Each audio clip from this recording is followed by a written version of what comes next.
di garis peperangan. Jadi saya setuju bahwa secara keseluruhan negara Amerika tidaklah menentang Islam. Secara keseluruhan orang India non-Muslim pun tidak menentang Islam. Hanya sedikit yang menentang. Dan mereka inilah yang mengendalikan media.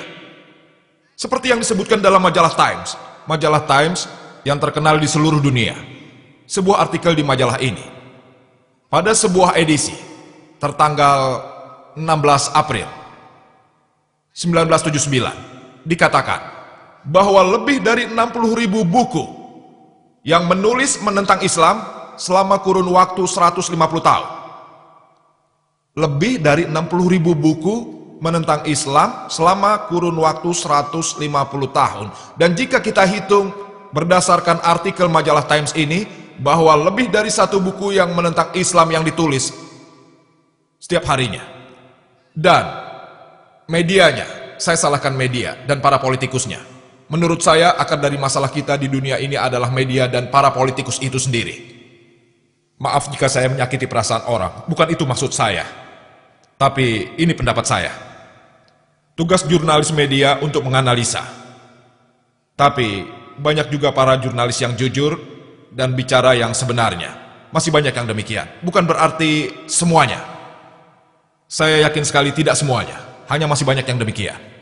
Jika kalian menganalisa pada masa sekarang ini, Islam adalah target media. Contohnya, apabila ada seorang muslim memakai jilbab, dia menjadi target. Tapi jika suster yang memakai baju semacam itu, dan dia menutupi seluruh tubuh, kecuali wajah dan pergelangan tangannya, orang-orang akan menghormati mereka. Mengapa terjadi perbedaan ini? Jika seorang muslim memelihara janggut, maka dia dianggap teroris. Tapi orang Sikh boleh memelihara janggut. Tidak masalah mereka memakai sorban. Saat saya pertama kali ke Kanada tahun 90-an, di sana ada orang Sikh yang juga merupakan warga Kanada. Dia berjuang agar dia memperoleh hak untuk tidak melepaskan sorbannya saat dia masuk ke militeran Kanada. Dia memenangkan kasusnya. Dia orang Sikh. Lalu ada juga orang Sikh yang menghadapi pengadilan, di mana dia menolak melepaskan sorbannya saat masuk universitas. Dia memenangkan kasusnya juga. Di sini bisa kita lihat bahwa orang yang memelihara janggut, saya tidak mengerti kenapa orang begitu takut dengan janggut ini. Ini baru saja kejadian kemarin. Aku datang bersama kolegaku, dan kami datang ke sebuah hotel. Kolegaku itu juga berjanggut dan memakai peci. Kemudian ada beberapa polisi mengikuti kami dan bertanya, hanya karena janggut dan peci kami. Memangnya janggut bisa apa? Menyakiti lalat saja tidak bisa.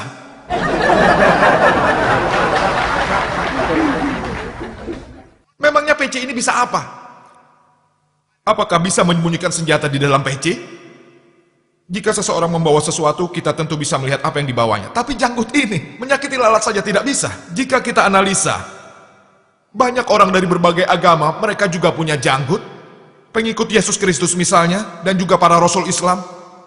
Bahkan juga para pemimpin agama Kristen, mereka memiliki janggut, seperti juga saya.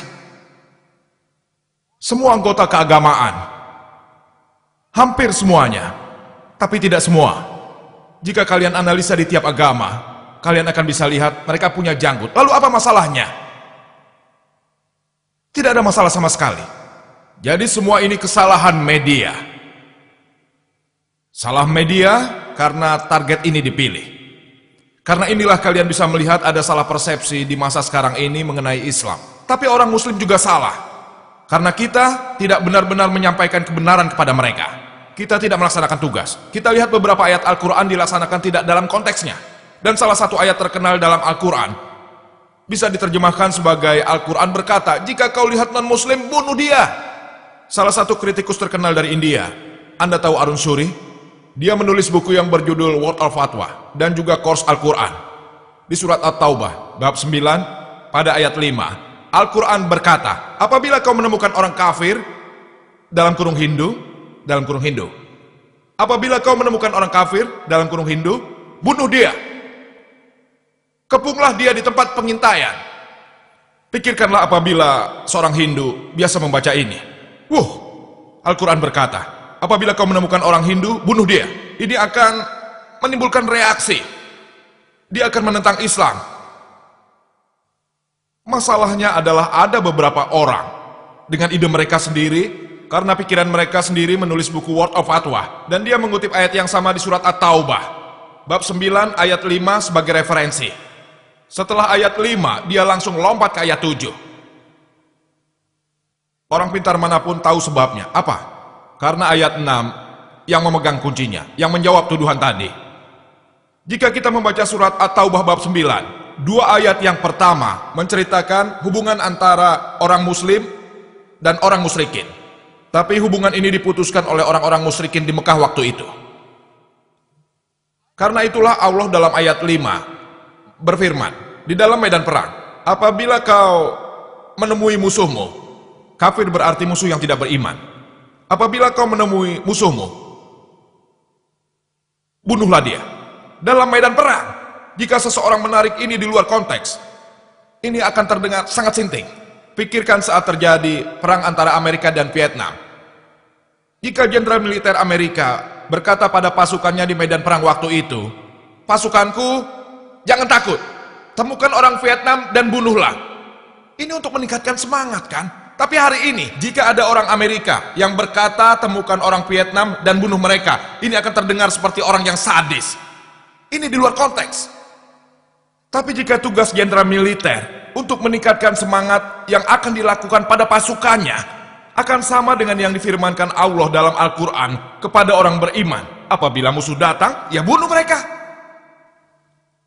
Ayat selanjutnya, ayat 6 berkata, jika seseorang di antara orang musyrikin itu meminta perlindungan, dengar sekali lagi, jika mereka minta perlindungan, jika mereka meminta damai, antarkan dia ke tempat yang aman. Itu yang difirmankan Allah. Al-Quran tidak berkata jika mereka minta damai, lepaskan mereka. Tapi Al-Quran berkata antarkan mereka ke tempat yang aman. Tapi pada masa ini, kebanyakan jenderal militer bersama anggota militernya berkata, jika musuh ingin damai, lepaskan mereka. Jenderal militer negara mana yang berkata antarkan mereka ke tempat yang aman? Justru Quran yang mengatakan. Jika Anda membaca sesuai konteks, Anda akan tahu pesan sesungguhnya dari Al-Quran. Sebaiknya kita baca kitab agama manapun. Saya mempelajari perbandingan agama, saya membaca kitab-kitab agama lain, Alkitab, Perjanjian Baru, Perjanjian Lama, kitab Sikh, semuanya sudah saya baca. Dan saya temukan, di hampir semua kitab-kitab ini, hampir semuanya, kitab tersebut menyebutkan tentang berperang dan membunuh. Saya dapat memberikan kutipan. Jika Anda baca Alkitab, di kitab Keluaran pada Perjanjian Lama, bab 22 ayat 18-20. Bab 32 juga soal membunuh. Bab 31 membunuh. Perjanjian Baru di Injil Lukas, di situ juga menyebutkan membunuh. Jika Anda ingat cerita tentang Yesus ketika ia pergi ke Taman Getsemani, ia menyuruh para rasulnya untuk mengambil tempat dan berdiri di sana dan meminta rasulnya untuk mencambuk. Dari bukti-bukti ini bisa Anda lihat bahwa berperang adalah hal yang lumrah di semua kitab, bahkan kitab yang baru, Mahabharata, di situ pun ada. Tidak salah kan? Di bab 2 Anda akan tahu, ketika Arjuna merasa sedih, ketika ia harus berperang melawan saudaranya. Arjuna berkata, bagaimana aku bisa membunuh saudaraku dan ratusan orang di depan sana? Jadi Arjuna diberikan bimbingan oleh Tuhan Krishna. Dan Tuhan Krishna berkata padanya, berjalanlah dalam kebenaran. Saat kau dalam kebenaran, kau tidak perlu melihat siapa di depanmu, entah saudara atau musuhmu. Begitulah adanya. Kebenaran akan selalu berada jauh lebih tinggi dari hubungan apapun. Seperti juga difirmankan dalam surat An-Nisa, bab 4 ayat 135. Ya ayyuhallazina amanu, hai orang-orang yang beriman, jadilah kamu orang yang benar-benar penegak keadilan, menjadi saksi karena Allah. Biarpun terhadap dirimu sendiri, orang tuamu, saudaramu baik kaya ataupun miskin, maka Allah lebih tahu kemaslahatannya. Jadi jika Anda mempelajari semua kitab, walaupun mungkin itu tidak selalu sama, tapi selalu saja mereka menyebutkan soal berperang. Tapi bukan berarti saat kita membuka kitab Keluaran atau ayat Bhagavad Gita, kita akan membaca bahwa menurut Bhagavad Gita kita harus membunuh saudara kita. Itu di luar konteks. Kita harus menganalisanya, bahwa untuk menciptakan keharmonisan, hal terbaik untuk dilakukan adalah kembali ke kitab kita. Jika kita kembali membacanya, kita akan tahu apa yang disebutkan dalam kitab